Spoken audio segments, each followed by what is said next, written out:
Law of Attraction Talk Radio.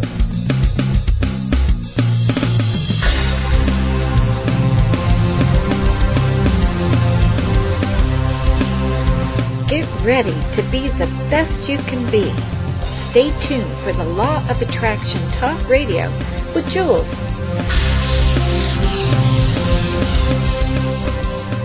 Good evening and welcome to the Law of Attraction Talk Radio. I'm Jules from Southern California and I am so happy you could be with us tonight. I want to introduce you to a company that actually studies and quantifies miracles.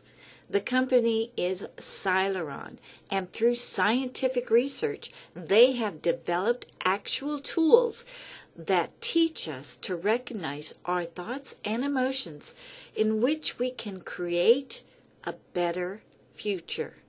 Now, this is a hot new approach in scientific exploration and one in which will turn the scientific community upside down by creating a new scientific way of thought.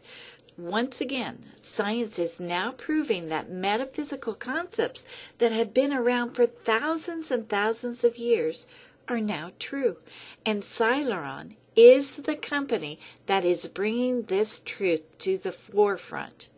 Well, welcome, John, to Law of Attraction Talk Radio. Oh, well, thank you. I'm really glad to be here, too. Syleron is a very fascinating company, but I must also say I think you are fascinating as well. Now, you have always been interested in consciousness, have you not, even at a very, very early age? Yep. Well, I mean, the thing for me was that I had no reason not to believe in that concept. I mean, in a way, I shouldn't say I was isolated from scientific ideas, but I grew up in a household environment that wasn't very concerned with academics or scientific publications or anything like that. But at the same time, I was always interested in inventing things. I began writing my first computer programs when I was 6. I started building electronics in early grade school. And so, but when you think about that, I mean, I eventually went to school for engineering. And in engineering school, you're learning about everything from an academic perspective, and here are the formulas, and, here's the math that you need to do it. But as a young person who had no exposure at all to the outside world, and, they don't teach electronics building in 3rd grade, everything for me was kind of figuring things out myself. So from a very early age, I was an inquisitive person, and I cared a lot about, just trying to make things that worked. And I was just curious about the world, and I wanted it to make sense. And some combination of, there is a technical scientific side to that, but then there's also an interpersonal side. So I'd think a lot about psychology. I would think about how people related to one another. I'd think about my own thoughts. And so in the process of that, because I pretty much got to do a lot of this stuff in a vacuum without, I didn't really have anybody who would be putting any kind of other ideas into my head. I already was kind of thinking, well, psychology matters a lot. The way that people relate to themselves matters a lot. All these things matter. I knew about electronics. I was interested in physics. And I guess all of that came together in such a way that when I finally did hear about the Pear Lab and I looked at what they were doing, I was just blown away, and I said, this is absolutely amazing. I want to get involved. And that's when I called the lab, and one thing led to another, and I started conducting real research in this field. So what exactly is a Pear Lab, P-E-A-R lab? Well, PEAR stands for Princeton Engineering Anomalies Research, and it has that name because it was started at Princeton University in the engineering school, and they referred to the ability of consciousness to affect the physical world as an anomaly because as far as regular science is concerned, there should be no reason at all that the mind should be able to influence or interact with any kind of purely physical process. So when you mention consciousness, are you talking at all about metaphysics or paranormal or ESP or third or fourth dimension or any of that? Well, a lot of people associate that together, and, I wasn't around in the early days of the lab, but I do get the impression that they use some of that terminology very early on.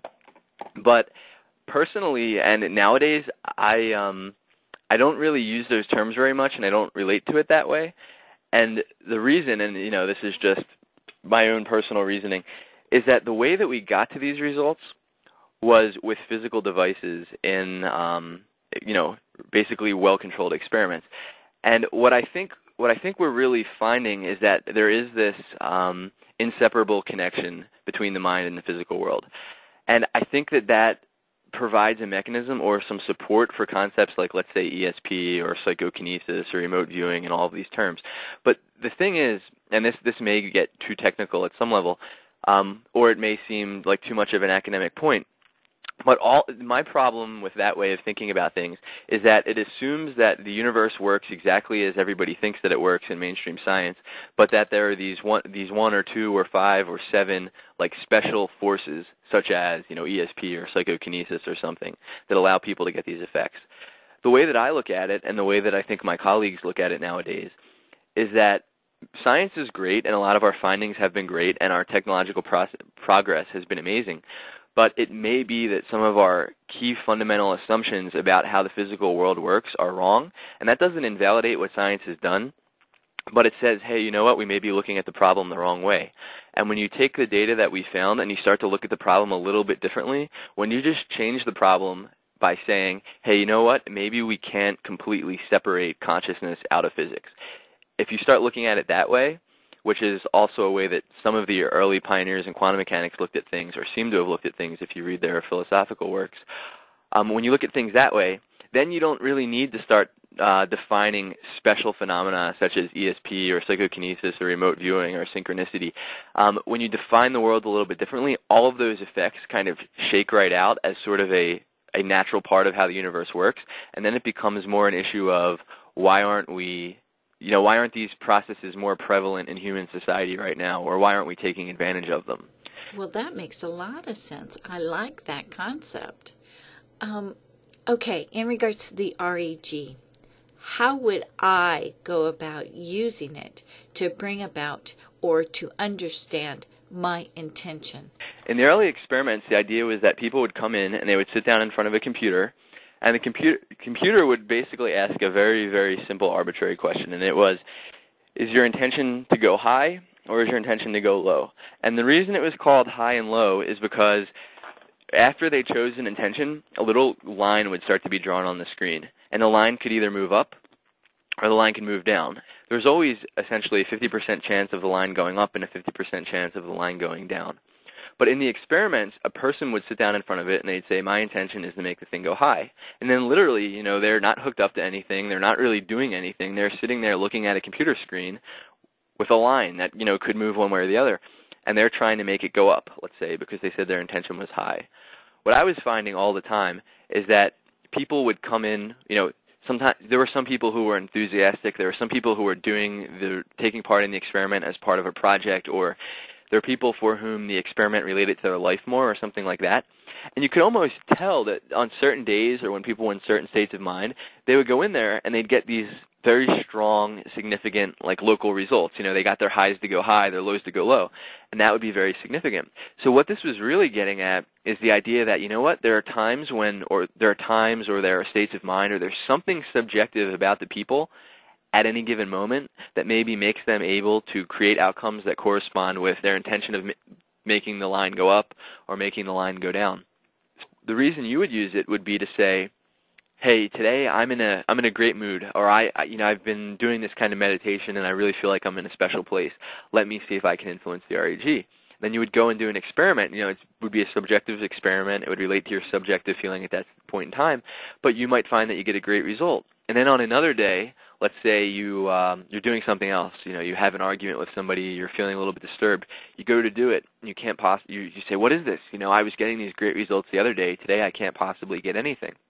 Well, the interesting thing about all of that is that even if you are doing a simple experiment, such as trying to make the line go up or trying to make the line go down, or maybe you're trying to make one picture appear on the screen versus another, you start to realize, wait a second, this has nothing to do with the physical process.